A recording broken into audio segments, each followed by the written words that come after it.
Thank you Jesus. Praise the Lord. ಏಷ್ಯನ ಬರೆದ ಪ್ರವಾದನೆ ಗ್ರಂಥ 48ನೇ ಅಧ್ಯಾಯದಲ್ಲಿ ದೇವರ ವಾಕ್ಯ ಹೇಳುತ್ತದೆ, ಇಗೋ ನಾನು ನಿಮ್ಮನ್ನು ಶುದ್ಧಿ ಮಾಡುತ್ತೇನೆ. ಜನರು ಬೆಳ್ಳಿಯನ್ನು ಬೆಂಕಿಯಿಂದ ಶುದ್ಧಿ ಮಾಡ್ತಾರೆ, ಆದರೆ ನಾನು ನಿಮ್ಮನ್ನು ಸಂಕಷ್ಟಗಳಿಂದ ಶುದ್ಧಿ ಮಾಡುವೆನು ಎಂಬುದಾಗಿ. ಹಲ್ಲೆಲೂಯ. ಸೊ ಕರ್ತನಲ್ಲಿ ಪ್ರೀತಿಯ ದೇವರ ಮಕ್ಕಳಿಗೆ ಗೊತ್ತು, ಬೆಳ್ಳಿ ಬಂಗಾರಿಗೆ ಶುದ್ಧಿ ಮಾಡಬೇಕಂದ್ರೆ ಅದರಲ್ಲಿರುವಂಥ ಅರುಗು ಮಣ್ಣು ತೆಗಿಬೇಕಾದ್ರೆ ಏನು ಮಾಡ್ತಾರೆ?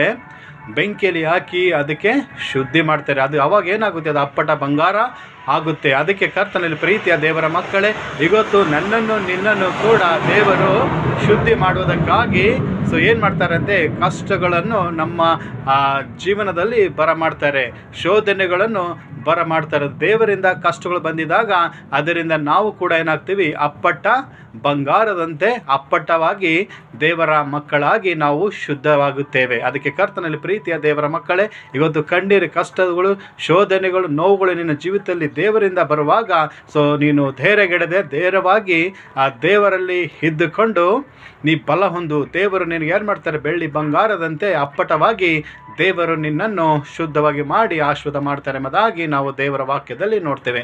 ದೇವರಿಗಾಗುವಂತೆ ಈ ವಾಕ್ಯವು ನಮ್ಮೆಲ್ಲರ ಆತ್ಮಿಕ ಲಾಭಕ್ಕೆ ಆಶೀರ್ವಾದ ಮಾಡಲಿ. 1 second, may God bless this word, you and your family. Amen. Amen. Thank you, Jesus. Praise the Lord.